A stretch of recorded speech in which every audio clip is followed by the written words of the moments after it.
Bienvenue à ce live talk pour le lancement du guide Un bon accompagnement dans les établissements médico-sociaux. Je suis Noémie Roten, je suis la modératrice, c'est moi qui vous accompagnerai justement tout au long de cette matinée. Il s'agit d'un tout nouveau guide et sa version abrégée.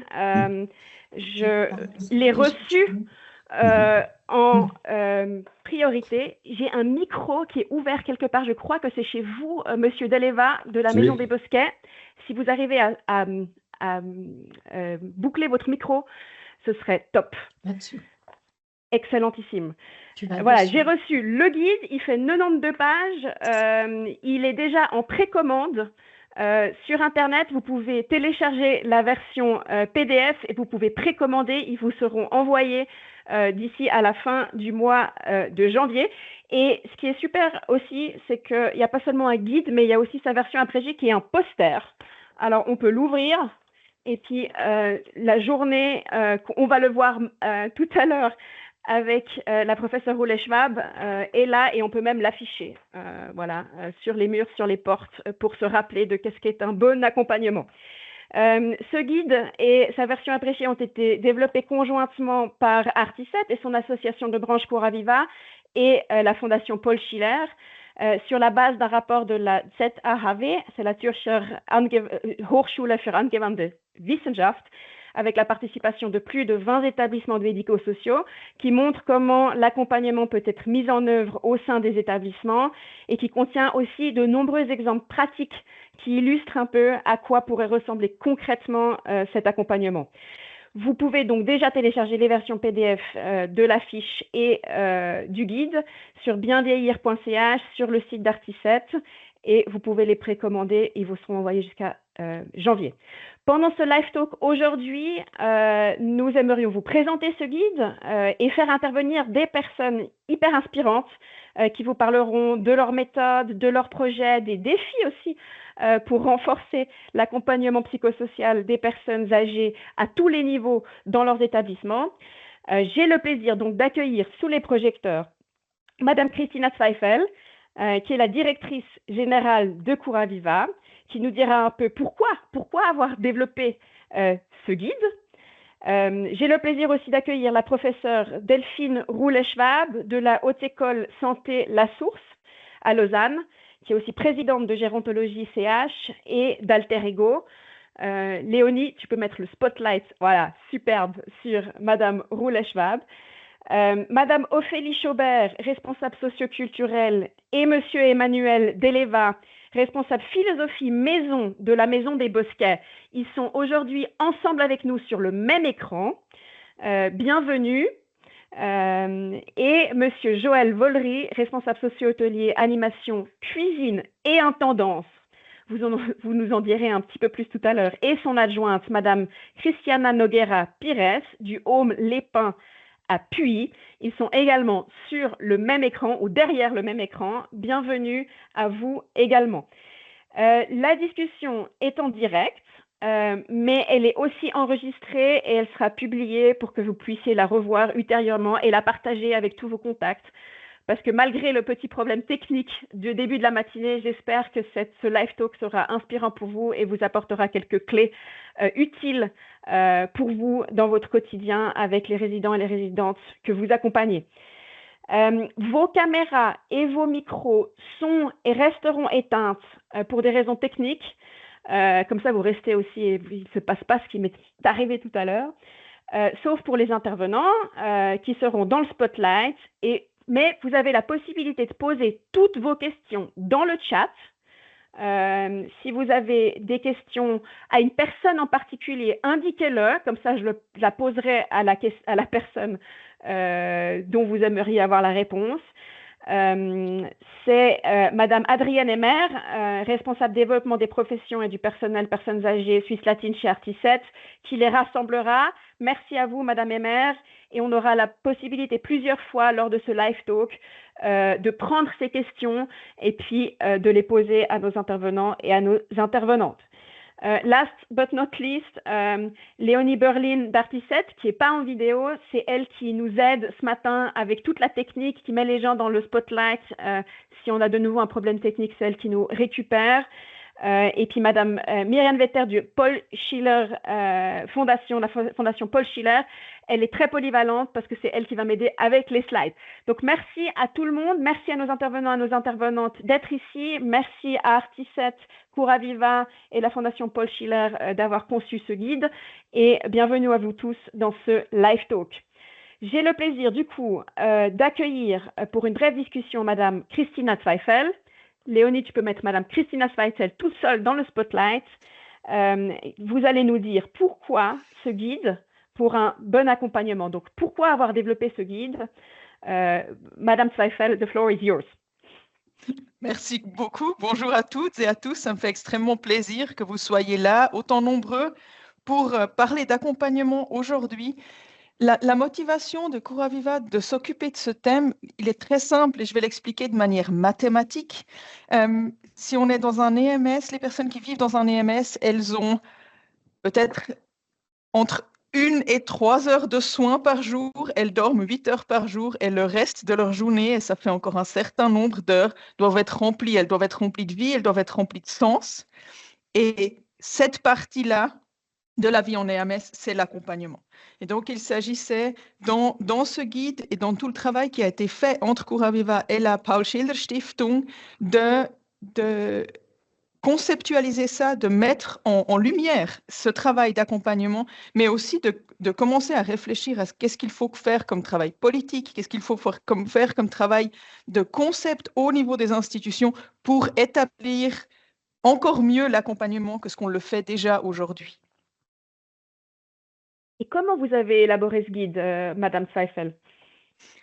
Vous l'avez mentionné avant, il y a eu la Fondation Paul Schiller travaille depuis longtemps sur le thème de l'accompagnement. Ensuite, il y a eu des différents rapports sur différents thèmes. Et notamment, on a remarqué que cet accompagnement est très important aussi en EMS et pas seulement à l'extérieur de l'EMS. Donc, on a commencé à travailler sur cette thématique. On a impliqué plus de 20 institutions avec leurs exemples, avec leurs expériences qu'ils ont fait, les choses qui fonctionnent, les choses qui ne fonctionnent pas.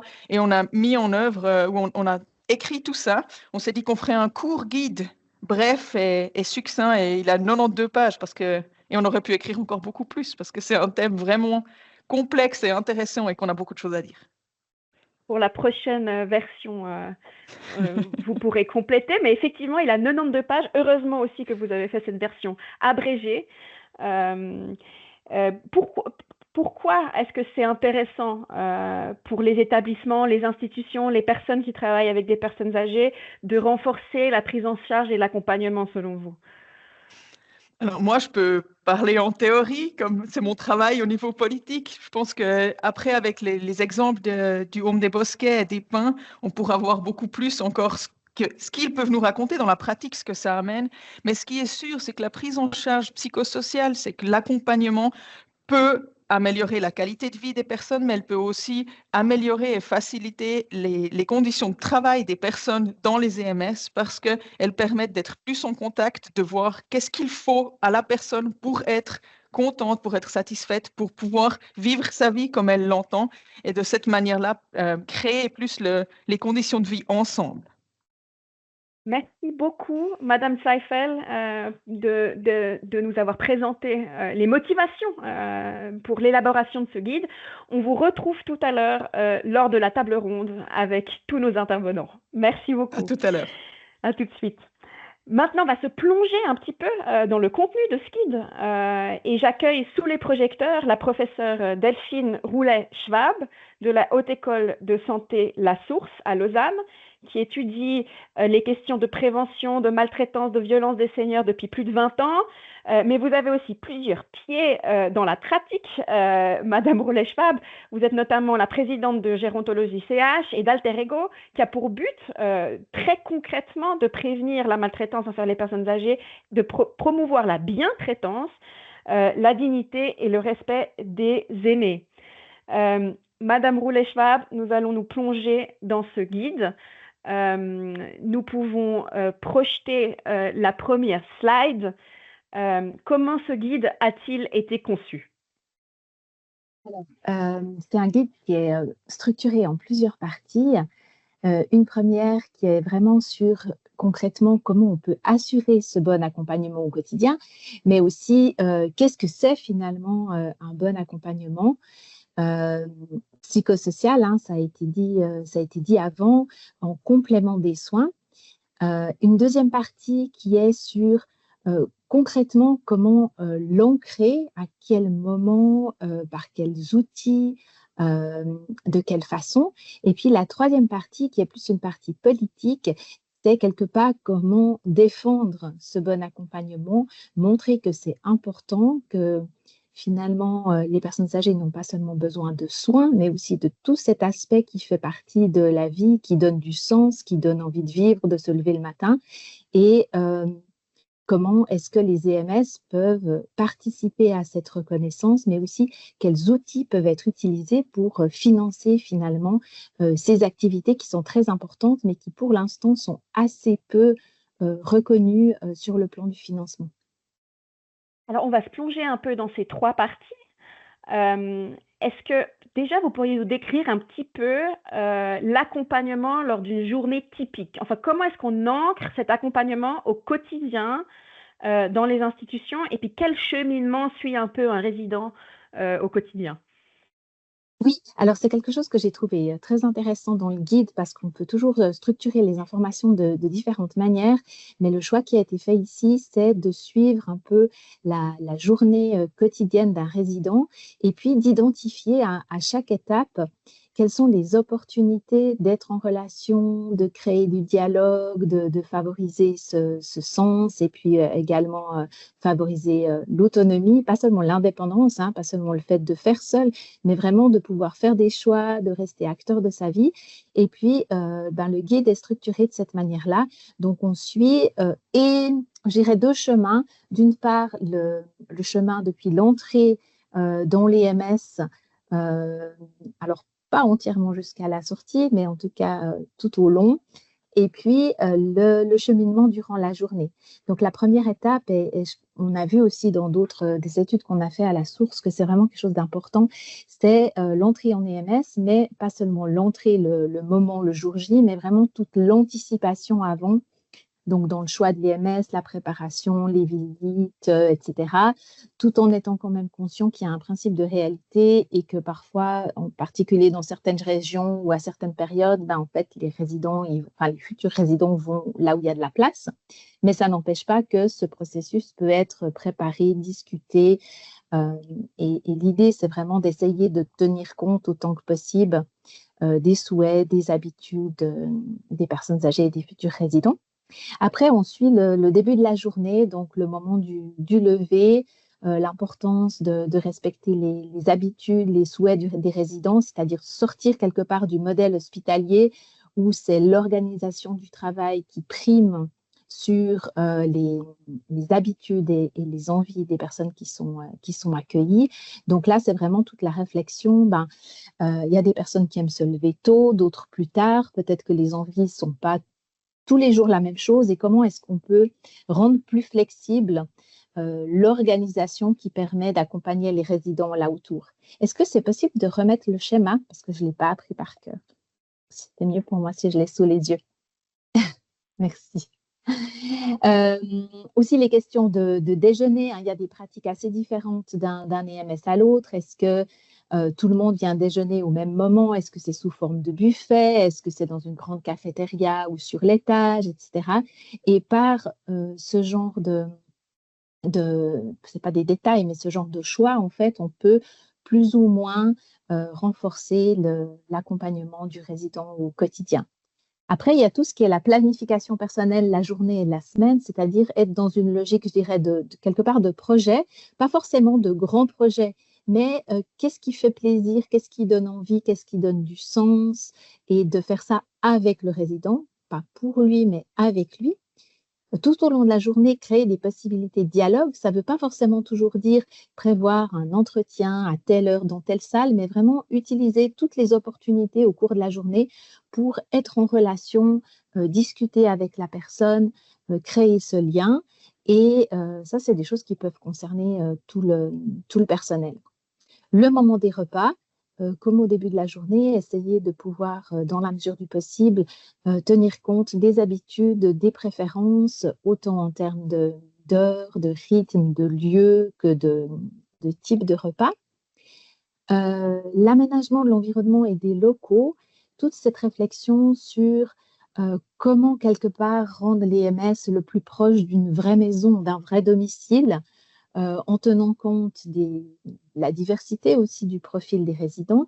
Et là, ce qui est très important aussi, c'est le lien avec l'extérieur. Ce n'est pas parce qu'on entre en EMS qu'on doit perdre tout lien avec son environnement social. Donc, toute la réflexion sur comment soit conserver ces liens ou alors les recréer, les refavoriser avec des activités qui sont soit tournées vers l'extérieur, mais aussi comment faire entrer l'extérieur dans l'EMS.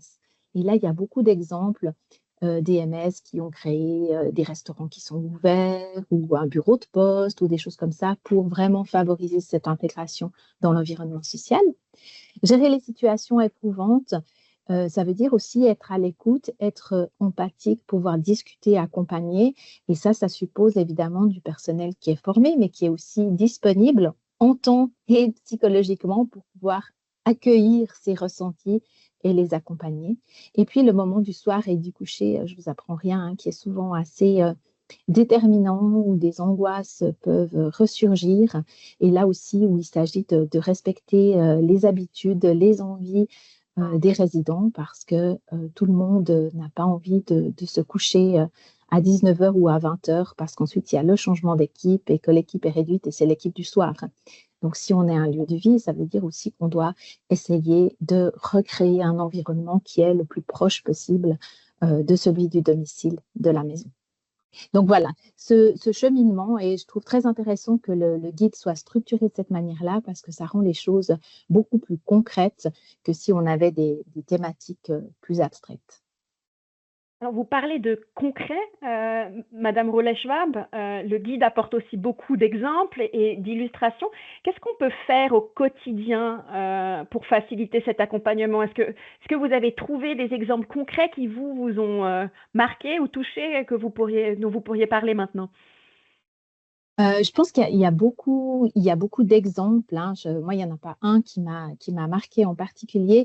C'était plutôt, ce qui m'a marqué, c'était plutôt justement le fait qu'il y a énormément d'exemples et que finalement, ce n'est pas toujours des grosses révolutions. C'est plutôt des choses qu'on peut faire un petit peu différemment ou dans un esprit un petit peu différent. Ça ne demande pas forcément de tout réorganiser, de tout restructurer, mais plutôt vraiment d'identifier où sont les opportunités, qu'est-ce qu'on peut mettre en place pour faciliter cette écoute du résident, cet accompagnement et puis quelque part cette individualisation des prestations. Moi, c'est plutôt ça qui m'a marqué dans ce guide. Je montre sur la slide un peu comment c'est illustré dans le guide.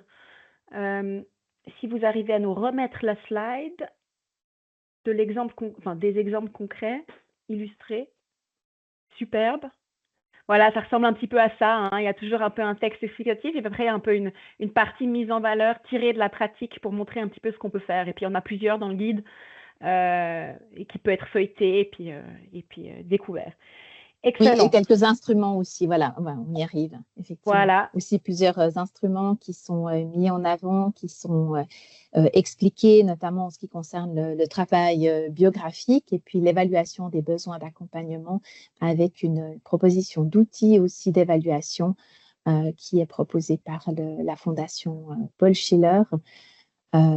Donc, voilà, ce guide, il a aussi pour but de soutenir la pratique professionnelle. Il répond certainement pas à toutes les questions, mais ce que je trouve intéressant, c'est qu'il rassemble dans un document plein de pistes, d'exemples, d'outils dont chacun peut s'inspirer et chacun peut aller comme ça piocher ce qui lui est utile en fonction de sa situation dans son EMS, sachant que les réalités sont aussi différentes selon la taille de l'EMS, le canton, la mission, etc. Et maintenant, si on passe un peu à la troisième partie du guide, comment est-ce qu'on ancre ce bon accompagnement à tous les niveaux dans une institution? Oui, ça, c'est aussi quelque chose que j'ai trouvé très intéressant, c'est vraiment de dire, pour que les professionnels au quotidien puissent être dans cette posture de bon accompagnement, ça demande que ce soit quelque chose qui soit ancré vraiment au niveau de l'institution. Et c'est parfois ce qu'on observe comme difficulté, c'est-à-dire que, en tout cas, moi je parle alors peut-être plus de la bientraitance quelque part. Soyez bien traitant, mais alors avec moins de moyens, moins de temps, il ne faut pas que ça coûte cher, etc. Donc c'est vraiment important pour que ce bon accompagnement puisse se faire, que toute l'institution soit alignée là autour. C'est-à-dire que ça fasse partie de la philosophie de l'institution et que ça se traduise dans les choix stratégiques qui sont faits en termes de positionnement, mais aussi d'engagement de personnel, de formation continue, de moyens alloués, etc. Et que ce bon accompagnement soit un fil rouge qui structure, organise toute l'activité de l'institution, depuis des choix stratégiques jusqu'à des actions très, très concrètes dans l'interaction quotidienne avec le résident. Et puis l'importance aussi qu'il y ait une cohérence au niveau du reporting, du controlling, du développement de la qualité, que ce soit inscrit dans les indicateurs aussi qui sont suivis par l'IMS et que ça se traduise dans les cahiers des charges et les postes, parce qu'on peut dire, ah ben oui, nous on veut privilégier un bon accompagnement, mais il faut aussi s'assurer qu'à l'interne, on a les compétences pour le faire et qu'on va mettre à disposition des moyens et des conditions qui permettent effectivement de pouvoir réaliser ce bon accompagnement. Donc, pour résumer, je dirais c'est vraiment important que ce soit quelque chose qui soit incarné au niveau de toute l'institution, pas seulement les collaborateurs qui sont en contact direct avec les résidents, mais aussi les cadres aux différents niveaux, le conseil de fondation s'il y en a un, pour que les décisions qui soient prises puissent vraiment contribuer à ce bon accompagnement et que les moyens qui sont alloués puissent aussi contribuer d'une manière efficace à ce bon accompagnement, tout en sachant, comme ça a été dit au début, qu'un bon accompagnement, ce n'est pas seulement pour faire joli, ça permet aussi d'être plus efficace dans l'organisation du travail et dans les prestations qui sont dispensées. Ça permet de gagner du temps à certains moments, notamment dans les soins, parce que les personnes se sentent dans une relation de partenariat, ont envie d'aller dans la même direction. Ça va limiter aussi certaines réactions d'opposition qui parfois sont juste un moyen de dire « mais j'existe, moi je ne sais pas ça que je veux ». Et de travailler dans cette direction-là, ça permet par ailleurs d'économiser du temps et de l'argent à d'autres moments. Alors maintenant, admettons, on est un établissement, on a envie, la motivation de faire un bon accompagnement, on a fixé des principes directeurs, une stratégie. Comment on s'assure que ce bon accompagnement il soit bien mis en œuvre au quotidien sur le terrain? Alors, je pense qu'il y a différentes manières. Ça veut dire que dans les évaluations qui sont faites, il faut que ce soit un élément qui soit intégré, donc on ait aussi des indicateurs correspondants. Et puis, ça nécessite, comme je disais, que cette philosophie ou ce choix soit vraiment incarné à tous les niveaux. Ça veut dire que les différents niveaux de cadre doivent aussi être attentifs à ces éléments-là. Les différents départements ou services de l'EMS doivent être orientés dans cette direction-là. Et puis, par exemple, l'évaluation des collaborateurs doit aussi intégrer cette dimension-là. Et ça nécessite qu'il y ait quelque part un chef d'orchestre ou une chef d'orchestre qui s'assure que les conditions sont réunies, qui, quand ce n'est pas le cas, peut aussi lancer une réflexion sur qu'est-ce qui fait que ça ne marche pas, qu'est-ce qu'on peut faire différemment, faire remonter ces éléments à la direction, faire redescendre certains éléments aux équipes de base. Donc, ça demande qu'il y ait une réflexion par rapport aux responsabilités concernant ce bon accompagnement. Pour moi, c'est vraiment quelque chose de transversal. Hein. C'est aussi ce qui ressort du guide. Ce n'est pas seulement une personne responsable du bon accompagnement, c'est vraiment chacun quand il a l'opportunité de le faire, mais il faut qu'il y ait quelqu'un ou plusieurs personnes qui veillent à ce bon accompagnement, qui s'assurent que c'est quelque chose qui est fait, mais aussi que les conditions permettent de le faire dans l'EMS.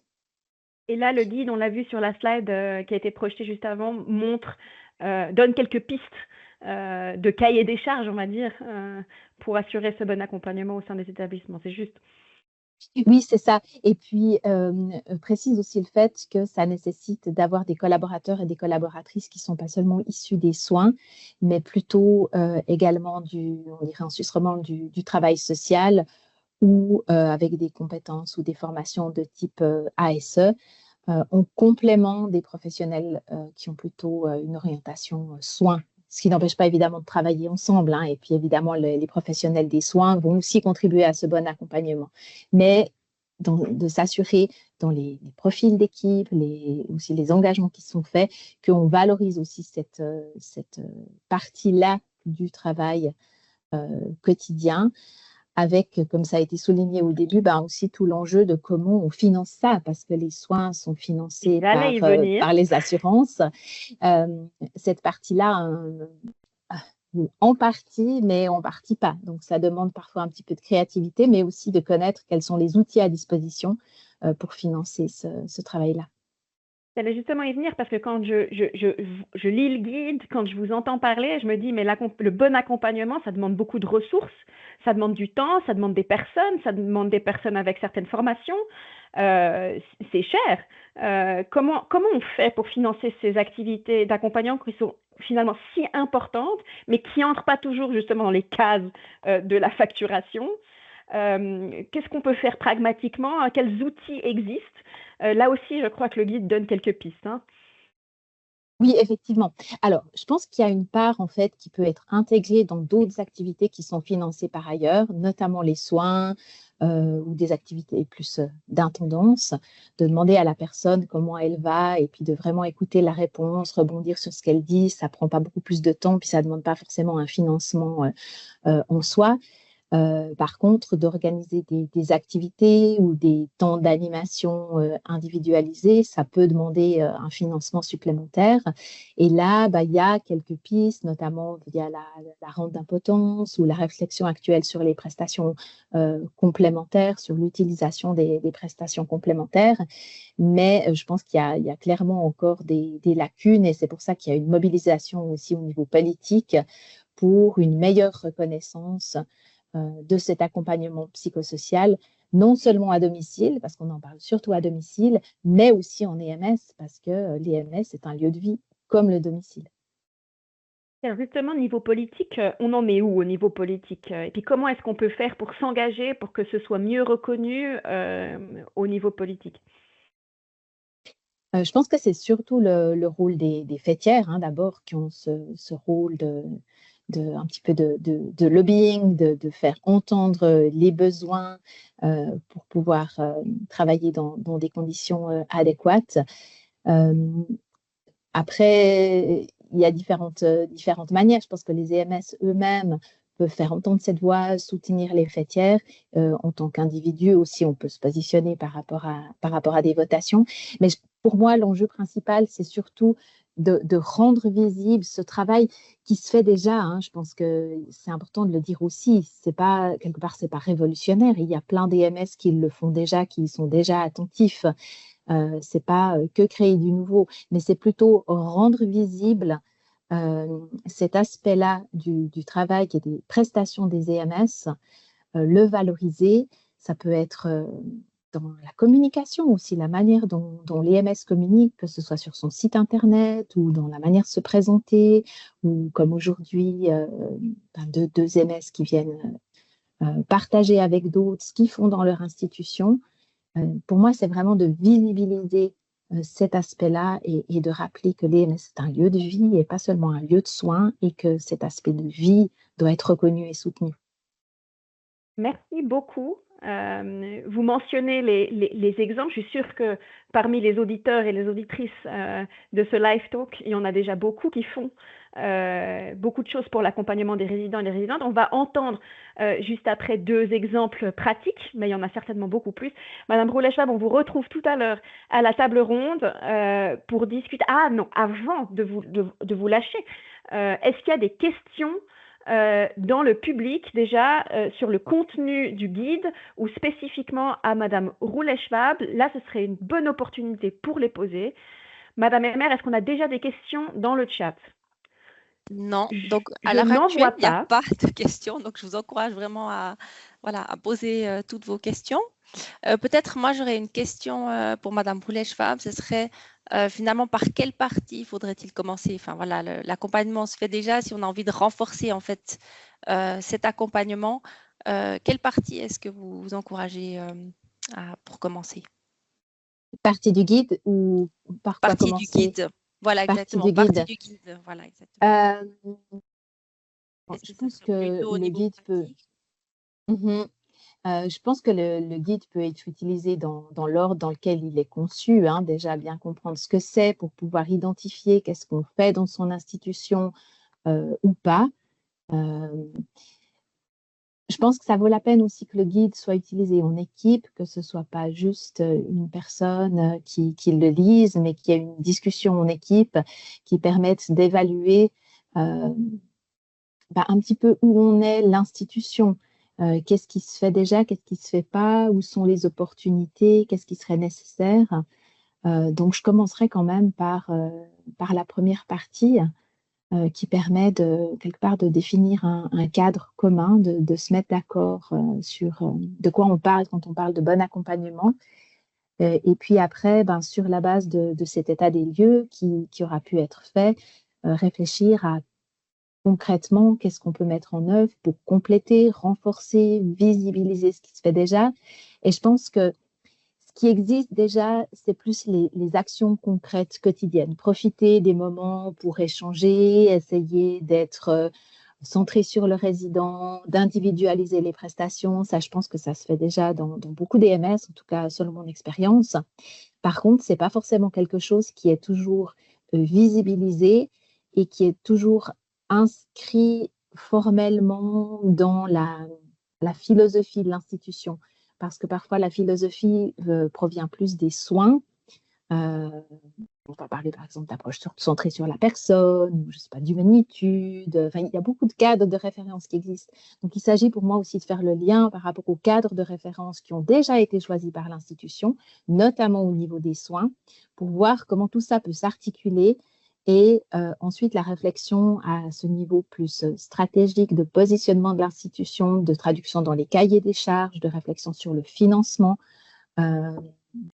etc. Mais je partirai vraiment de l'existant, du concret, et je travaillerai avec les équipes. Alors, on n'arrive peut-être pas à travailler avec tout le monde, mais je pense que ça vaut la peine de mener cette démarche de manière participative pour impliquer les équipes là-dedans, valoriser ce qui se fait déjà, parce que le risque, c'est que dans un contexte de pression, etc., ce soit perçu comme une contrainte supplémentaire, quelque chose qu'on nous demande en plus de faire. Et c'est vraiment pas l'idée, c'est plutôt de réfléchir à comment donner, soutenir la vie dans les MS. Et je trouvais intéressant ce qui a été souligné au début, aussi le fait que ça va dans l'intérêt des collaborateurs et des collaboratrices parce que ça donne du sens au travail, parce que ça permet de se sentir utile et ça permet aussi de retirer quelque chose de ces relations. Ce n'est pas des relations à sens unique. On peut aussi avoir du plaisir, se sentir reconnu dans la relation avec les résidents. Et je pense que c'est ça qui est à valoriser.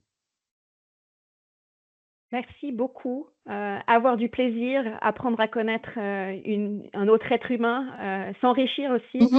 Je pense que c'est la parfaite conclusion pour cette plongée dans le guide. Je vois qu'il n'y a pas d'autres questions pour l'instant.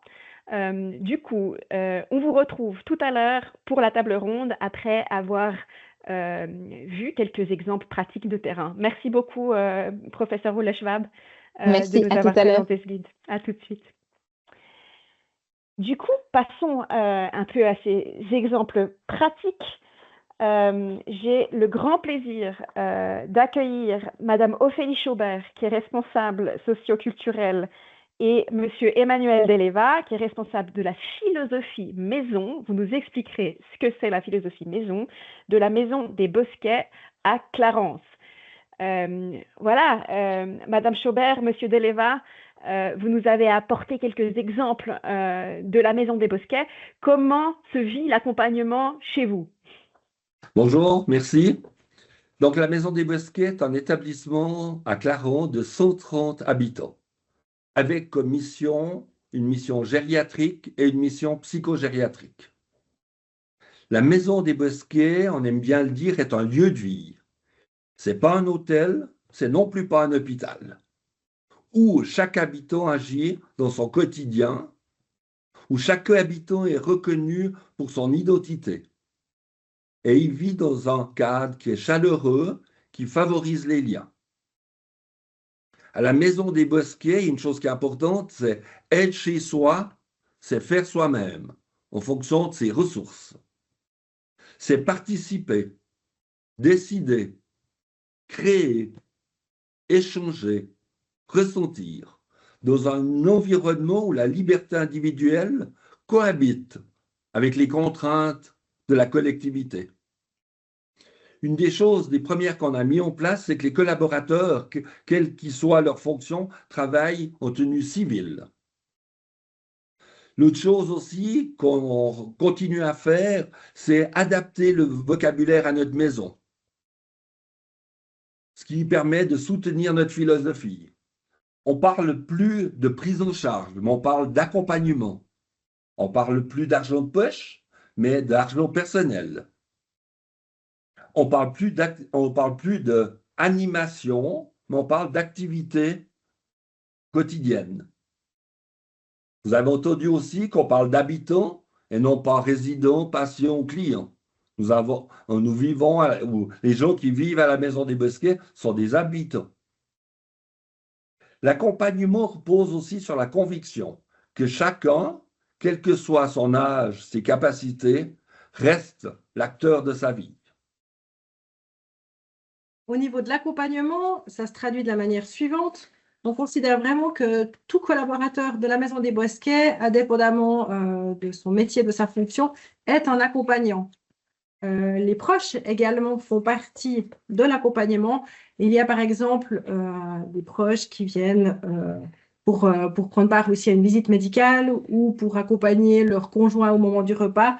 Donc là aussi, ils sont conviés à s'impliquer dans le quotidien de leurs proches. L'accompagnement et l'organisation sont discutés et adaptés avec les habitants. Il y a des rituels rassurants et structurants, porteurs de sens, qui sont mis en place. Nous partons vraiment du principe que l'habitant, il est acteur de son quotidien et par conséquent, il est impliqué dans les choix qui le concernent.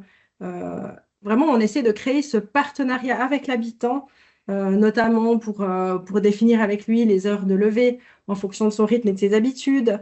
Il peut choisir en lien avec les activités du quotidien, avec les repas. On essaie vraiment de favoriser ce lien-là et ce partenariat pour que l'habitant reste acteur. Dans les activités quotidiennes, il ne s'agit pas forcément de réaliser des choses extraordinaires, mais vraiment d'accompagner l'habitant dans ce qui fait sens pour lui au quotidien. Nous avons pu mettre en place différentes activités à partir de leurs besoins et vraiment des démarches volontaires et motivées par les habitants, qui sont par exemple une table de légumes qui est à disposition où tout habitant qui en a envie peut aller le matin et être accompagné par un professionnel de la cuisine ou de la restauration. On a un jardinier, donc les habitants qui le veulent peuvent entretenir les extérieurs avec un jardinier. Il y a des habitants qui ont évoqué le souhait d'être présents aux entretiens de recrutement, de pouvoir aussi voir finalement qui sont les personnes qui vont les accompagner au quotidien et aussi de rencontrer ces personnes-là le jour où elles sont engagées par le biais d'un café avec les nouveaux collaborateurs. Tout ça se fait bien évidemment de manière interdisciplinaire et pour que nous puissions adapter aussi les projets d'accompagnement, ça passe par un suivi régulier et participatif et puis qu'on se pose la question chaque fois des ressources, des forces d'habitants et puis comment il peut autant que possible les mobiliser et les maintenir dans son quotidien. Quand on a une place qui se libère, pour nous, c'est important que le futur habitant, on puisse le rencontrer avant qu'il arrive avec sa famille. Combien on aime expliquer aux familles notre philosophie. On aime bien aussi dire qu'on a un bel outil de travail, un bel établissement. On leur dit, mais venez parce que notre philosophie fait sens pour vous. Donc, pour chaque entrée, on rencontre ces gens. On les rencontre, ils sont accueillis dans leur identité, dans leurs besoins, on regarde leurs forces, leur rythme. C'est important que l'écoute active, le respect et l'empathie guident ces interactions. Moi, j'aime bien leur dire, et puis c'est la réalité, c'est que s'ils viennent à la maison des Bosquets, la première chose qu'ils vont devoir faire, c'est déménager. Dans les chambres ou les appartements que nous mettons à disposition, il y a nos chambres, une salle de bain, mais autrement, on met un lit médicalisé à disposition, puis il y a une armoire murale. Et il n'y a rien d'autre. Donc, les gens doivent amener table de nuit, lampe de chevet et les meubles qu'ils veulent. Vraiment, l'important, c'est qu'ils soient très rapidement ou dès le départ chez eux. C'est intéressant de voir comment ça se passe une arrivée où le stress a été porté ailleurs. Ce qui est important aussi, c'est l'aménagement en des parties communes. Pour nous, c'est important de se dire, ou une de nos façons de penser, c'est de se dire on se sent bien dans un bel environnement. Donc, on essaye que notre environnement soit chaleureux et de goût. La même chose, en lien avec les fêtes, là par exemple en lien avec les fêtes de fin d'année ou de Noël, nous avons demandé aux habitants qu'est-ce qu'ils étaient prêts à faire et qu'est-ce qu'ils voulaient pour leur étage. Ce n'est pas nous qui avons fait seuls, on a fait avec eux. Pour nous aussi, l'habitant est encouragé à s'occuper de lui et de son environnement, toujours dans la mesure de ses ressources. Il est responsable de ses choix et on accepte les conséquences. Là aussi, on est dans de l'accompagnement et on n'est pas dans de la prise en charge.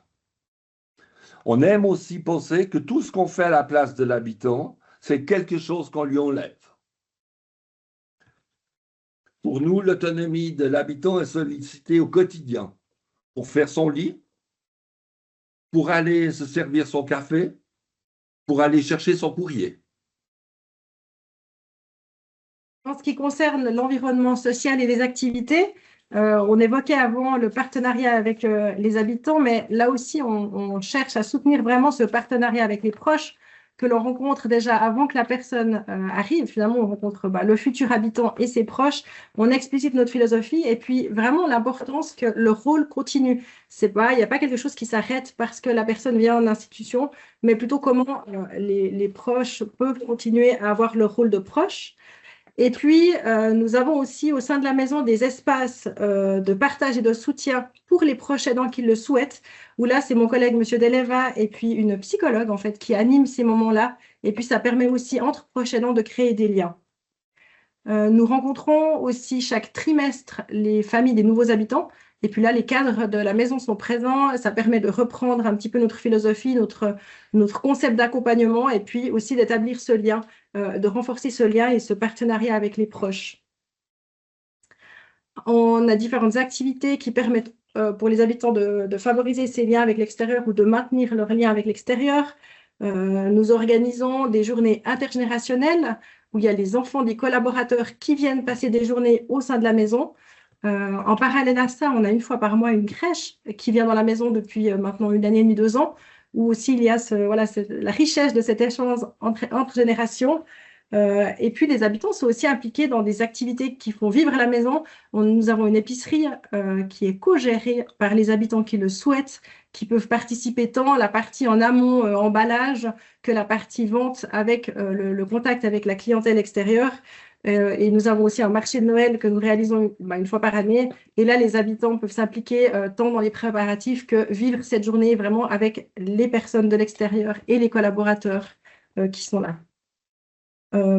Pour des habitants qui ont des liens avant les MS et qui souhaitent faire que ces liens perdurent, nous pouvons mettre aussi à disposition des salles. Par exemple, une dame qui avait un groupe de parole, qui souhaitait maintenir ce lien-là, mais qui ne pouvait plus forcément, elle, s'y rendre régulièrement. Finalement, c'est le groupe qui vient au sein de l'établissement, au sein de nos murs, pour que ça puisse perdurer. Nous avons aussi une chambre d'hôte que nous mettons à disposition, que des proches, des familles qui habitent plus loin peuvent louer, ou si, par exemple, un conjoint souhaite passer quelques jours au sein de l'établissement, il y a cette possibilité-là. Ça rejoint vraiment l'esprit de maison, où chez nous, on a une chambre d'amis, et puis à la Maison des Bosquets, il y a cette chambre d'hôte. En lien avec l'autonomie, la mobilité de l'habitant, on accorde une grande importance à ce que l'habitant reste aussi mobile et puis que l'activité physique soit soutenue au quotidien. Ça passe par un environnement qui est adapté, mais aussi à chaque entrée, une évaluation se fait par des ergothérapeutes pour ensuite pouvoir maintenir ces ressources-là. Depuis plus d'une année, on organise par étage, tous les mois, ce qu'on appelle, nous, des rencontres, on appelle forums, où les habitants seront invités. On parle vraiment de choses et d'autres. Les habitants aujourd'hui peuvent s'exprimer sur la vie au sein de la maison, sur ce qui les préoccupe, mais aussi ce qui les réjouit. On aime bien terminer ces rencontres en faisant un tour de table puis de leur demander qu'est-ce qui est important pour vous à la Maison des Bosquets aujourd'hui. Voilà, on vous a brièvement présenté un petit peu notre concept d'accompagnement. Pour aboutir à ce qu'on vous présente là, il y a un long travail derrière qui a passé finalement en équipe de direction et avec les cadres par commencer par définir notre vision. Finalement, c'était où on voulait aller, quelle est notre mission, qu'est-ce qui nous réunit tous en tant que professionnels, qu'est-ce qui donne sens au travail quotidien. Et puis de là, nous avons pu définir des valeurs qui nous regroupent tous et qui sont aussi une trame, enfin un outil en fait, un filtre si on a des questionnements. Et puis ensuite, nous avons abouti au concept d'accompagnement qui guide les actions que nous vous avons présentées. Ces concepts-là, ces documents, on les présente à tous les nouveaux collaborateurs qui rejoignent la Maison des Bosquets, ainsi qu'aux nouvelles familles. Et puis quelque chose qui est central finalement pour que le concept vive, c'est que les cadres sont des ambassadeurs. Et puis vraiment, on s'est lié direct avec les habitants et portent ce concept-là au quotidien. Merci beaucoup, Madame Chaubert, merci Monsieur Deleva. Vous avez suscité déjà une ou deux questions dans le chat que je prends avec pour la table ronde juste après. Une unique question maintenant. Madame Chaubert, vous êtes responsable socio-culturel. On sait depuis un certain temps ce que c'est. Vous, Monsieur Deleva, vous êtes responsable philosophie maison. Est-ce que vous pourriez nous dire en deux mots ou deux phrases, c'est quoi votre rôle en tant que responsable philosophie maison? Alors, principalement d'aller voir si notre philosophie sur ce qu'on dit, on se réalise sur le terrain. Je suis aussi la personne qui reçoit les familles, je suis dans le processus d'accueil des nouveaux habitants. D'accord? Nous organisons quand même régulièrement des visites de maisons de gens qui ont envie de venir en EMS. Dernièrement, j'ai eu un groupe de 5 personnes qui ont été juste rassurés de savoir qu'il y avait un endroit qui pourrait les accueillir et qui correspondait à leurs valeurs. Et donc, vous collaborez étroitement avec Madame Chauvet, qui est responsable socio-culturelle. Alors, pas seulement avec elle, je collabore avec toute la maison. J'ai vraiment un rôle transversal sur toute la maison. Parfait, vous me donnez la question du chat, je vous la donne. Il nous demande, il serait intéressé à connaître la dotation de l'équipe d'accompagnement pour toute cette activité. Donc, vous collaborez avec tout le monde. Vous êtes combien là à faire cet accompagnement à la Maison des Bosquets? Mais tous, c'est tous les collaborateurs. On a une organisation aussi qui permet aux collaborateurs des différents secteurs d'être impliqués aussi dans des activités quotidiennes et de sortir de seulement le soin ou l'entretien de l'environnement. On a vraiment une organisation qui favorise ça. Superbe. Je prends les questions sur la dotation en soignante et de l'équipe pour la table ronde. Je vous remercie infiniment d'être venu nous présenter les grandes lignes de votre philosophie et puis comment ça se traduit très concrètement dans les faits. On en reparle dans 10 minutes à la table ronde. Merci beaucoup. Du coup, j'accueille notre deuxième exemple pratique, la maison, le home des Pins à Puy. Monsieur Joël Volery, qui est responsable socio-hôtelier animation cuisine et attendance, et son adjointe, Madame Cristiana Noguera Pires, qui vont venir nous faire profiter, vous allez nous faire profiter de votre expérience pratique de terrain dans le home des Pins. Alors, quelle est la philosophie d'accompagnement dans le home des Pins et puis comment est-ce que ça se traduit du coup dans votre quotidien? Alors voilà, d'abord, je vais donner quelques mots sur la philosophie. Peut-être d'abord quelques mots sur le mode responsable socio-hôtelier par rapport à cuisine, intendance et animation.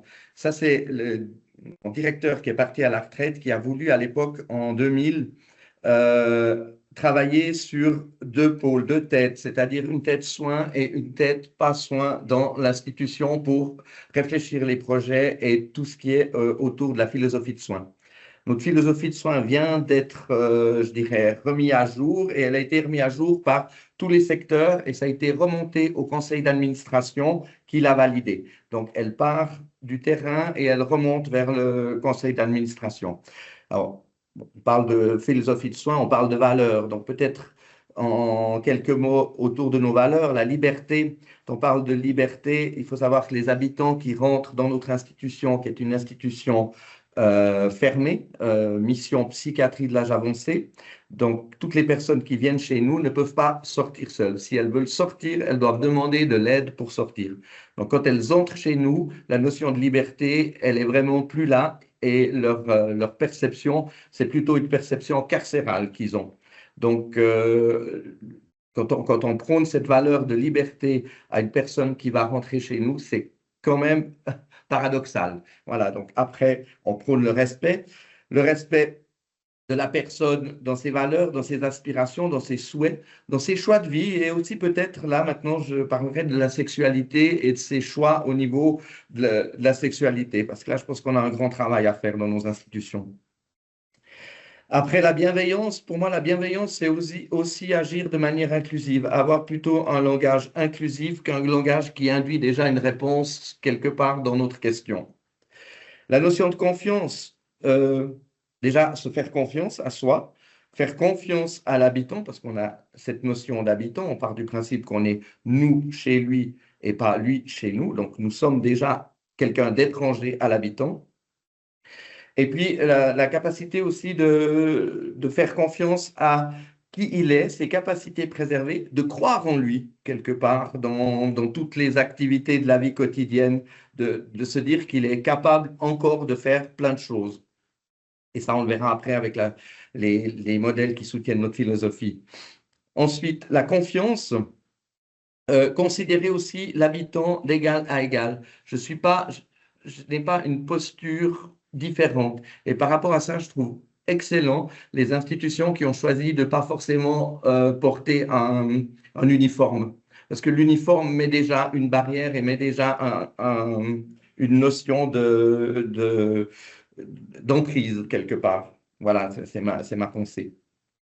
La tolérance, partir avec un esprit d'ouverture, et ça c'est vraiment quelque chose que j'insiste, c'est cette notion que tous les gens ne pensent pas de la même manière et quelque part accompagner les gens, même s'ils ne pensent pas à la même chose que nous, sans porter de jugement. Et là, quel qu'il soit, que ce soit un collaborateur, que ce soit un habitant, que ce soit un membre de la direction, pour moi, cette notion de tolérance, elle est vraiment à tous les niveaux.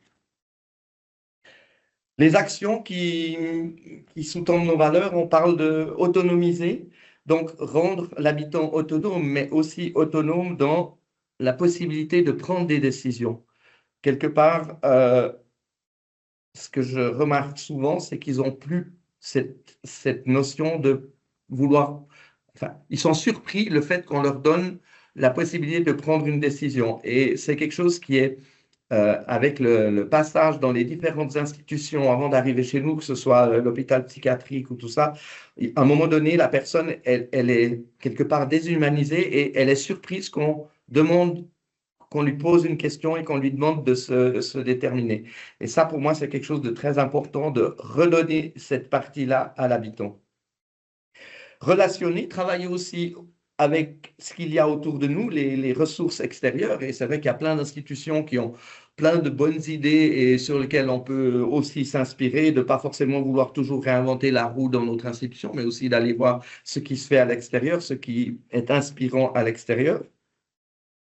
La notion de oser innover, oser des fois prendre des risques et puis dans certaines situations aussi aller et se dire, voilà, on ne pas avoir peur de faire faux et puis de se tromper. Et aussi, pour moi, c'est vraiment quelque part un mode, c'est mon leitmotiv, c'est toujours de se laisser surprendre par ce qui peut venir. Parce que l'habitant on a toujours, nous, une vision et on peut toujours être surpris que notre vision ne correspond pas forcément à qui est l'habitant. Et d'attendre que lui sorte ses capacités pour qu'on puisse enfin se faire, je dirais, une idée et pas toujours projeter ce que nous, on a dans la tête. Et ceci afin de concrétiser ensemble, c'est-à-dire de construire ensemble ce qui fait sens pour l'habitant. Alors, par rapport à ça, on a 3 approches qui soutiennent notre philosophie.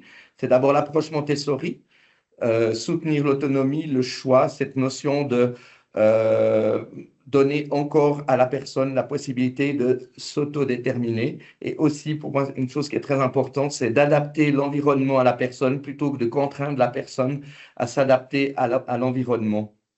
Et puis, de changer notre regard en disant que la personne, bien qu'elle entre chez nous parce qu'il y a des problèmes, parce qu'il y a une pathologie, mais au-delà de ça, il y a une personne avec des capacités, avec des possibilités, et quelque part, ces capacités, ces possibilités doivent être mises en valeur. Et ça, pour moi, c'est vraiment le rôle de l'équipe sociale de mettre ces capacités en valeur.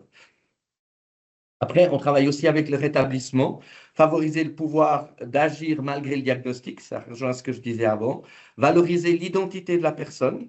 La personne, quand elle entre dans une institution, souvent, elle doit se fondre à un moule, elle doit prendre la forme de l'institution. L'institution, pour moi, elle a un côté quand même qui est castrateur. Les aspirations et les ressources de la personne. Donc, l'idée, c'est de créer en fonction de ses aspirations et de ses ressources. Et par rapport à ça, le rétablissement nous donne des outils. Le management émergent, ça c'est par rapport aux équipes. Ça fait quelques années maintenant qu'on travaille avec le management émergent. C'est de la responsabilisation individuelle, la prise d'initiative individuelle, mais aussi travailler avec l'intelligence collective dans l'organisation du quotidien. C'est-à-dire que nous, dans notre organisation, on a des descriptifs horaires, il y a des descriptifs de tâches, des choses qui doivent être faites dans la journée. Après, l'idée, c'est que l'équipe se sente libre aussi de déplacer les choses et de faire certaines tâches à d'autres moments qu'aux moments qui sont prévus. Et ça, ma collègue vous en reparlera plus tard et vous donnera des exemples. Ça veut dire oser faire différemment dans l'organisation. L'organisation des équipes, donc notre institution est fractionnée en 3 petites unités de 14 habitants. Ces unités ont été voulues et conçues comme des appartements. C'est-à-dire vous avez les chambres de côté.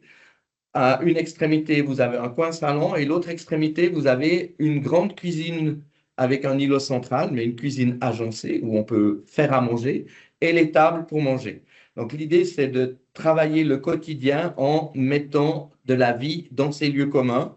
Et après, vous avez en bas la cafétéria où on peut travailler l'idée de se dire, dans la chambre, on est dans l'intime de la personne.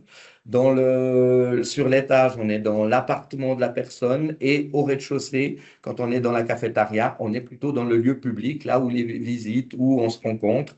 Et quelque part, l'idée, c'est de travailler avec ces dynamiques-là tout au long de la journée. Pour favoriser, je dirais, l'intégration de notre philosophie, on a travaillé avec des équipes interdisciplinaires où on a intégré ces nouvelles formations qui sont ASE, enfin nouvelles, elles sont nouvelles depuis 2008, ASE, GHI, les aides-soignants, infirmières, cuisiniers. Donc, le cuisinier fait partie de l'équipe interdisciplinaire. Et maintenant, on est en train d'intégrer des éducateurs sociaux parce qu'on ne parle plus d'animation, mais on parle d'activité sociale. Et les ASST. Donc, on a quand même un trio sur chaque étage, ASE, GHI et ASSC, qui est responsable de faire vivre la philosophie de l'institution.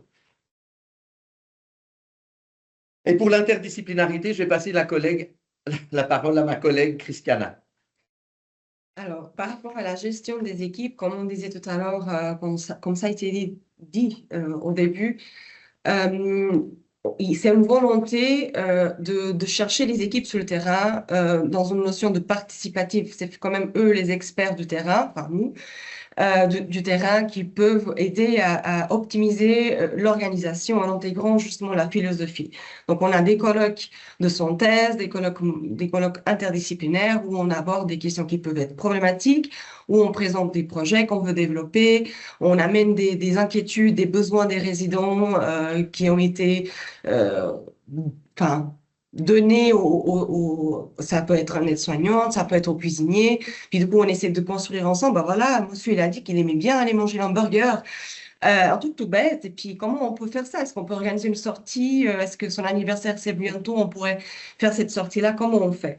Donc, on a des colloques entre équipes, des colloques interdisciplinaires où le cuisinier aussi, il participe. Nos auxiliaires de santé, les gestionnaires en attendance, l'animation, l'infirmière, parfois les responsables aussi d'équipe. Et puis là, on essaie de mettre en pratique, on essaie de donner vie à ces envies des résidents, des besoins. On réalise aussi des colloques, ce qu'on appelle des colloques Montessori. Bah, mes collègues, ils parlaient de forums. Nous, on appelle des colloques Montessori. C'est justement ça. C'est voilà, on rassemble les résidents autour d'une table et puis on en discute avec eux. Bah, voilà, on va bientôt avoir, je sais pas, la Saint-Valentin, Noël, Pâques, ou l'été, le printemps. On a des décorations à faire. Et puis là, bah, c'est eux qui décident comment ils veulent faire la décoration, comment ils veulent organiser les événements particuliers de l'année. C'est eux aussi qui parlent des sorties de groupe, qu'est-ce qui pourrait être fait. On a typiquement un monsieur qui a voulu faire un saut de parapente, donc c'était assez ambitieux comme projet. Puis, donc ça, c'est discuté aussi, ça vient des résidents, ça vient de la base en fait. Et puis après, il y a une stratégie qui a été prise par les responsables, c'était de travailler sur les références binômes. Donc, on a des infirmières référentes et elles travaillent en binôme avec les références sociales. Ça peut être un AFSE, ça peut être un éducateur. Et puis là, elles doivent discuter, ou ils doivent discuter ensemble sur l'accompagnement global de la personne, que ce soit en termes de soins, que ce soit de la vie sociale de la personne. Et donc, les deux, ils participent à des réseaux avec les médecins, des réseaux avec des familles, puis ils essaient de construire ensemble un projet. Après, la célébration du quotidien. Donc, comme ça a été déjà nommé, je ne vais pas trop me répéter parce que je me retrouve un peu par rapport à ce que mes collègues ils ont parlé tout à l'heure. Mais c'est à quelque part d'amener un peu de la vie dans tous les moments de la journée. Quand j'ai des ASE, à l'époque, pas tout à fait maintenant, mais à l'époque, mais on fait les soins, enfin, on doit faire de la vaisselle, on doit faire du service. Mais en fait, c'est vraiment d'amener ce côté, OK, d'accord, on va faire ces tâches-là, qui sont des tâches, ce qu'on appelle des tâches transversales, que tout le monde peut le faire. Mais autant qu'ASE, autant que travailleur social, comment je peux accompagner quelqu'un à un repas différemment? Comment je peux faire un soin différemment? Est-ce que je peux mettre la musique? Est-ce que vraiment ça va me prendre plus de temps que ça? La personne ne veut pas prendre la douche à 9 h du matin ou il y a un problème. Typiquement, on a un monsieur qui était très oppositionnel. Ben, on s'est rendu compte, on discute avec, enfin, ça a pris quand même des semaines, des mois, jusqu'à que il commence à prendre confiance avec les équipes en se disant, ben voilà, moi, je pourrais être d'accord de faire une douche, mais il faut que ce soit l'après-midi. OK, donc on trouve un compromis ensemble. Donc c'est important les soins de base, c'est important que vous soyez quand même propre, enfin voilà. Donc comment on peut faire ensemble? On doit pouvoir le faire. On a quand même des raisons qui sont pleines, qu'il y a des mauvaises odeurs. Comment on va résoudre cette problématique, quoi? Puis du coup, bah voilà, on a convenu que la douche, elle se passe à 14 h. Il a choisi l'équipe qu'il voulait. Et depuis toujours, enfin, depuis qu'on a décidé ça se passe très bien. Il prend sa douche tous les vendredis et il est plus du tout oppositionnel. Donc, on est arrivé à un stade où, voilà, c'est lui qui décide là-dessus.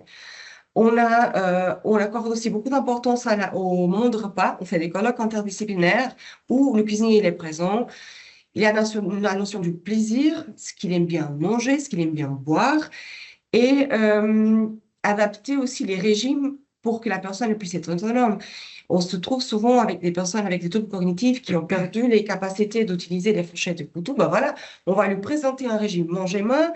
Le cuisinier va dire, ben voilà, on peut réfléchir autrement le repas pour qu'il puisse manger seul, garder son autonomie malgré les difficultés, les limitations de sa pathologie.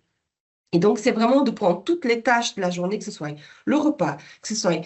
Enfin, voilà, l'accompagnement n'est pas qu'une activité atelier-pâtisserie. C'est vraiment toute la journée. C'est dans la relation humaine, à quelque part. Et donc, une chose qu'on a aussi instaurée, puis qu'au départ, c'était très compliqué, c'était les activités après le repas du soir. Donc, souvent, on est étonné qu'on fasse des activités à 19 h. De 19 h à 20 h, on a des activités et on a des balades dans le quartier en été, pas vraiment en hiver. Ils sont moins chauds pour ça, mais ça existe. Et puis les sorties le soir aussi. Ah, mais ils sont trop fatigués. Bah non, on fait des sorties en discothèque. On a eu des résidents, enfin, il n'y a pas que nous, il y a plusieurs MS qui se retrouvent le premier jeudi du soir, le soir au Chaudron en No-Name. Et puis on avait une résidente justement qu'elle a pu, enfin, c'était son moment du mois. Hein, et puis son projet de réalisation de soins, c'était ça, sortir en boîte. Alors c'est une dame en chaise roulante confort. Puis à un moment donné, elle a pu inviter ses enfants qui étaient choqués à quelque part au départ, mais que après quelques visites, quelques sorties avec nous, ben, ils ont pu venir. Et puis il y en a des familles qui viennent après le décès de leurs proches chez nous, qui viennent en mode bénévole. Donc c'était vraiment son moment. Elle voulait se maquiller, s'habiller. Enfin, on pourrait parler de ça. Mais il y a des projets, moi, enfin, une dame avec qui c'est important juste. Il n'y a pas d'entretien psychosocial avec elle, mais les moments café, par contre, là, elle est OK de venir. Je viens boire un café avec elle, et puis là, elle souffre, elle discute, elle en parle de ses envies, ses peurs, ses craintes, ses besoins. Et puis là, lors de ces sorties au nez, bah, je ne sais pas si, si tu veux me permettre plutôt. Mais ce que je Les cours de danse. Ce que je trouve hyper intéressant par rapport à cette dame, c'est que c'est devenu ce qui avait du sens pour elle. Le fait de la sortie anonyme, c'est quelque chose qu'elle ne voulait pas manquer sous aucun prétexte. La dernière sortie anonyme, elle l'a fait une semaine avant de s'en aller. Donc pour elle, c'était vraiment un moment qu'elle partageait avec ses filles. Et elle nous a même incité à prendre des cours de danse en chaise roulante pour pouvoir danser avec elle au no-name. Et c'était vraiment un moment totalement fou de vivre ça avec cette dame. Elle prenait la journée pour se préparer. C'était son moment à elle. Et dans les derniers temps, c'est ce qui avait du sens pour elle. Et il faut savoir, cette dame, quand elle est arrivée chez nous, elle est rentrée chez nous, elle était en position couchée. Donc, ça faisait 6 mois qu'elle ne s'était pas remis en position verticale. Alors, je ne vous dis pas qu'elle dansait, mais elle a pu intégrer une chaise confort, elle se levait de son lit et venait dans les lieux communs. Et on est parti de quelqu'un qui était alité tout le temps à quelqu'un qui s'est retrouvé anonyme à 10 heures du soir en discothèque en train de danser. Donc, pour moi, on est dans un miracle. Extraordinaire, Monsieur Voleri, Madame Noguera. Les exemples que vous nous apportez sont touchants, extraordinaires, très proches de la pratique. On voit que cet accompagnement vous passionne, autant l'un que l'autre. Je vous remercie infiniment de nous avoir donné quelques insights.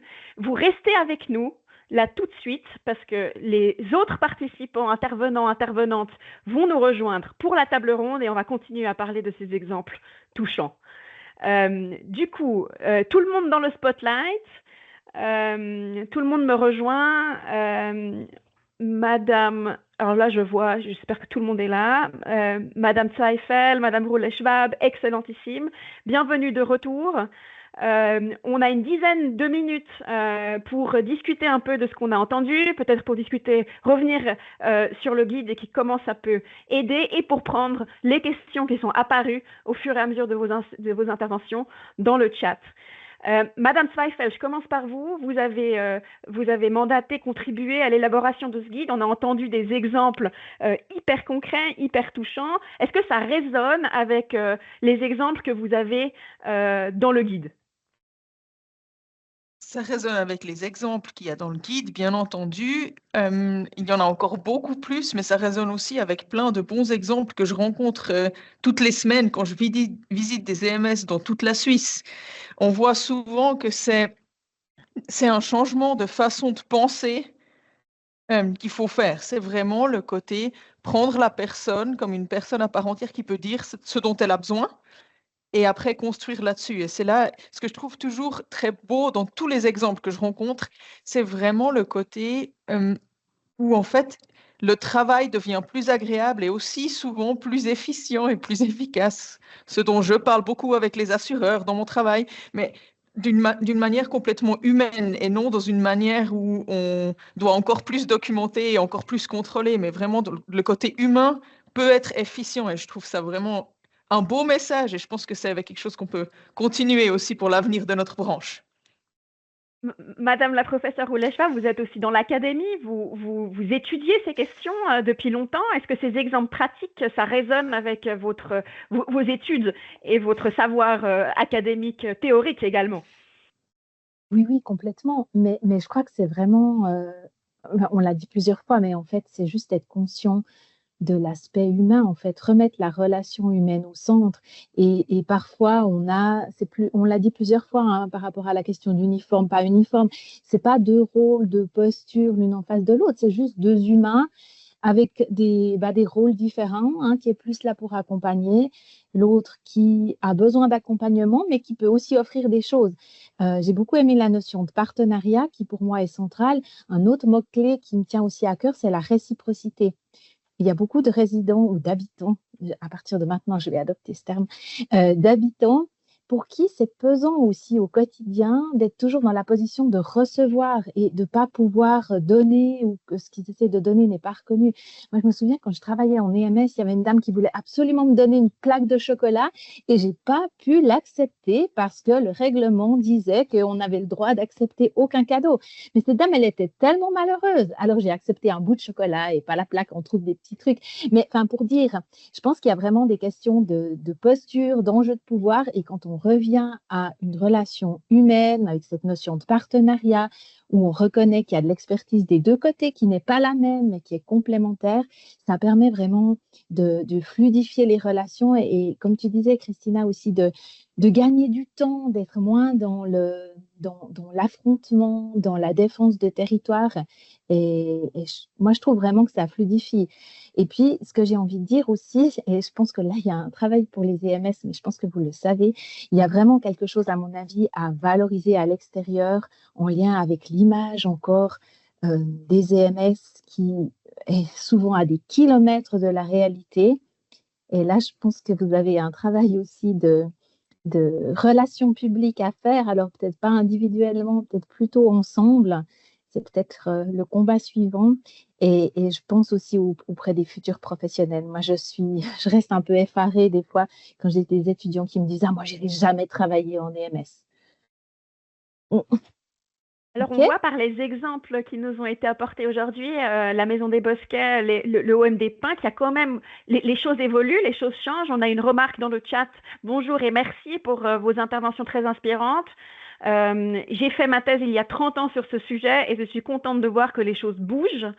Ce qui intéresse notre invité, c'est de savoir si ce genre de concept pratique peut se transférer aussi au contexte des institutions pour les personnes handicapées et puis pas seulement pour les personnes âgées. Est-ce qu'à votre connaissance, il y a des projets à ce niveau-là parce qu'elle y voit un gros potentiel? Qu'est-ce que vous pensez de cette idée? Les pins, oui. Alors, je dois dire que moi, je me suis inspiré de maisons pour personnes en situation de handicap par rapport aux étages. Donc, par rapport à ça, je pense qu'ils ont de l'avance sur nous, en tout cas quand je pense à la psychiatrie de l'âge avancé, parce que pour moi, la psychiatrie de l'âge avancé s'apparente beaucoup plus à personnes en situation de handicap que gériatrie. Alors, au niveau de l'accompagnement. Oui. Alors, en parlant de personnes en situation de handicap ou gériatrie, on a une question assez précise, justement pour le Home des Pins et Monsieur Vollery. Vous parliez de la valeur de la liberté. Il demande quel est le pourcentage d'habitants qui sont atteints d'une démence sévère au sein de la structure. Ah non, c'est la structure des Bosquets, pardon, où il demande, mais peut-être aussi dans le Home des Pins. Vous disiez, ils ne peuvent pas forcément sortir tous. 100%. 100% de personnes atteintes de démence sévère. Et dans le Home des Bosquets, du coup? Alors, nous avons 48 personnes en psychogériatrie et puis donc ça représente une unité sur nos 3 unités. Une question complémentaire par rapport à ça, ils disent merci pour le partage très intéressant. Est-ce que vous pouvez leur dire, et puis ça concerne à la Maison des Bosquets, si le concept d'accompagnement que vous avez, ça fonctionne aussi avec des personnes qui ont des troubles neurocognitifs importants pour qu'ils deviennent eux aussi plus acteurs de leur quotidien? Oui, bien sûr. Après, c'est décliné en fonction de la situation de la personne, mais je crois que la notion de choix, elle est centrale. Et puis le choix se fait aussi en fonction des ressources de la personne. Et puis on peut être surpris aussi. La personne peut choisir ou montrer des signaux qui font qu'on comprend ce qui est important pour elle ou quel choix elle veut faire. Merci beaucoup.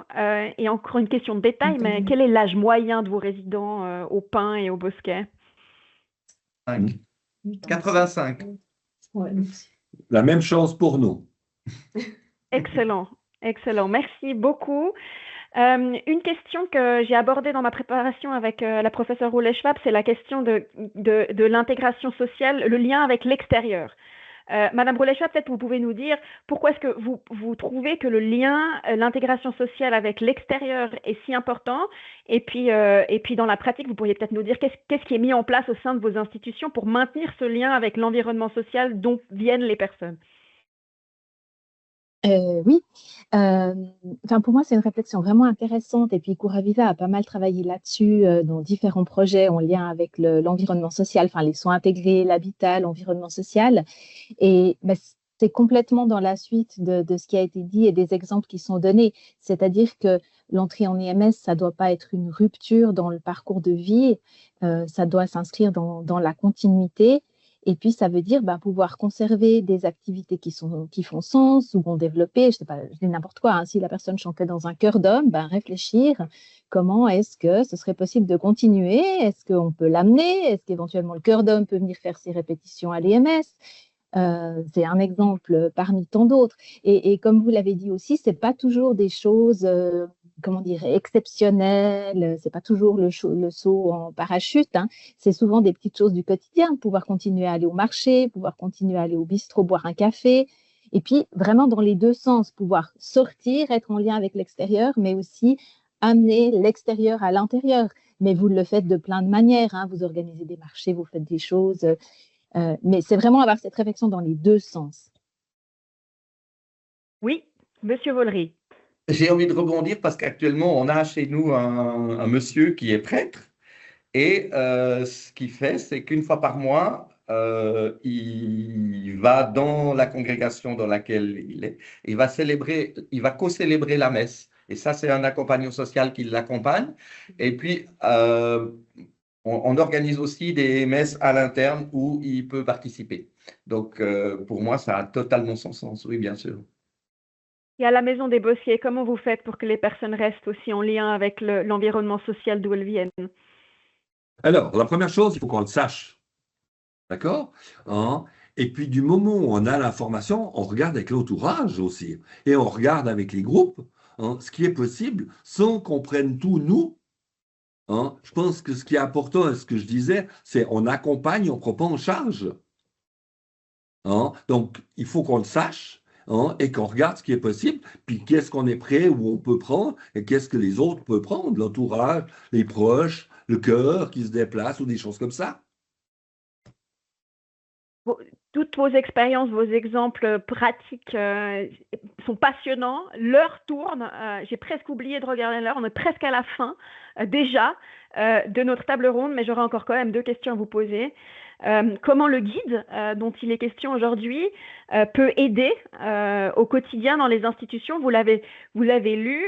Comment est-ce qu'il peut aider les établissements pour les établissements comme le vôtre? Vous avez déjà énormément d'exemples. Est-ce que ce guide vous apporte aussi à vous quelque chose et est-ce qu'il peut apporter quelque chose aux autres établissements qui travaillent avec des personnes âgées? Oui. Moi, je dis du coup, parce que je dois partir avec grand bientôt. plaisir.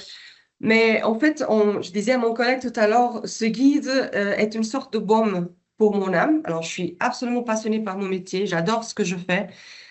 Donc, ça rejoint ce que Madame Christina Weifeld, je ne veux pas mal prononcer, parce que le fait de pouvoir mettre en pratique justement cette philosophie humaine dans ma pratique professionnelle fait que je suis heureuse dans ce que je fais. Donc, je suis tout à fait à l'encontre et puis d'avoir une direction justement que soutient cette pratique-là. C'est pour ça que ça fait 8 ans que je suis, j'ai pas envie de bouger.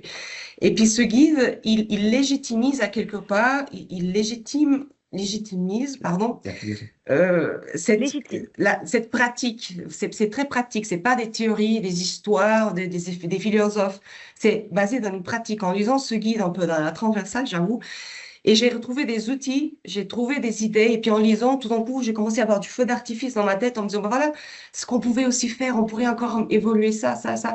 Donc je trouvais que c'était extrêmement intéressant et ça sera sûrement un outil à travailler avec les équipes socioculturelles et des éducateurs.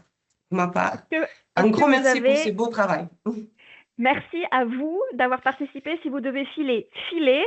Si vous voulez nous dire, allez-y. Bonne journée. Merci à vous. Est-ce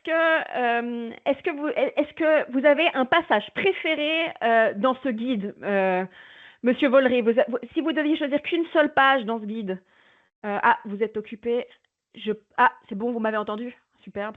Alors, si je devais choisir qu'une seule page, ça serait la page 67, garantir l'autodétermination et la qualité de vie. Et dans ce passage-là, je retrouve vraiment l'essence de notre institution. Merci beaucoup. La Maison des Bosquets, si vous deviez choisir qu'un seul passage dans ce guide, ce serait lequel? Pour ma part, j'ai bien aimé le passage qui montre finalement l'importance du psychosocial, de l'approche sociale à l'entrée d'un habitant, où finalement le focus n'est pas seulement sur les soins, mais aussi l'impact que peut avoir cette dimension sociale dans la qualité de vie de la personne et puis dans l'accompagnement. Et voilà, pour moi, c'est quelque chose qui est assez central et qui est encore à développer. Mais c'est vraiment de placer cette approche-là au même niveau, au même degré d'importance que la prise en soin. Merci beaucoup. Madame Roulet-Schwab, vous avez un passage préféré? J'en ai pas un, j'en ai plusieurs. C'est tous les petits encadrés tirés de la pratique. Moi, c'est ça qui m'intéresse le plus. Merci aussi à vous d'être venu nous présenter le guide.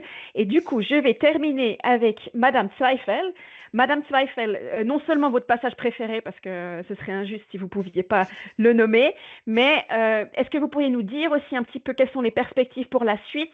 Maintenant, ce guide existe. Vous pouvez le précommander. Je rappelle, vous pouvez le downloader en ligne. On mettra le lien encore sur la prochaine slide, mais du coup, de votre côté, de Curaviva, d'Artiset, de la Fondation Schindler, quelles sont les perspectives pour la suite? Alors, je commence par ma page préférée et ma page préférée, c'est celle sur le travail politique qu'il reste à faire parce que c'est mes devoirs, c'est mon job. C'est là que je vais commencer à entrer en action et là, il s'agira au niveau national de lancer le débat sur comment est-ce qu'on finance l'accompagnement et comment est-ce qu'on finance un accompagnement sans que ça devienne un accompagnement qu'on doit noter à la minute. Parce que ça n'a aucun sens avec ce qu'on a entendu aujourd'hui. Il faut que ça puisse rester humain, il faut que ça puisse aller dans l'autodétermination de la personne et donc il ne faut pas que ce soit défini par un catalogue strict, sinon ça ne fonctionnera pas. Donc ça, c'est pour ma page préférée. Ensuite, ce que nous, on va faire en tant que fêtière nationale, c'est... On commence dans bien sûr la publication, montrer ces exemples. On va le faire notamment le 29 janvier, par exemple, au symposium qui aura lieu à Saint-Gall. D'ailleurs, il reste des places. Si vous avez envie de venir, venez à Saint-Gall, ça va être méga cool. Faire connaître ces exemples, c'est une des tâches qu'on a maintenant. Et ensuite, le travail politique qui sera au niveau national de notre part, mais aussi au niveau cantonal. Et là, on le fait avec les fêtières cantonales des EMS, dont vous êtes membre aussi. Donc, je parle là de Eviva au niveau du canton de Vaud, je parle de la FEGEMS, je parle de la Valems, de la NEMPA et de Curaviva Jura, avec qui on travaille très proche et avec qui on essaye de faire ce travail politique de la manière la plus efficace possible, aussi en Suisse romande.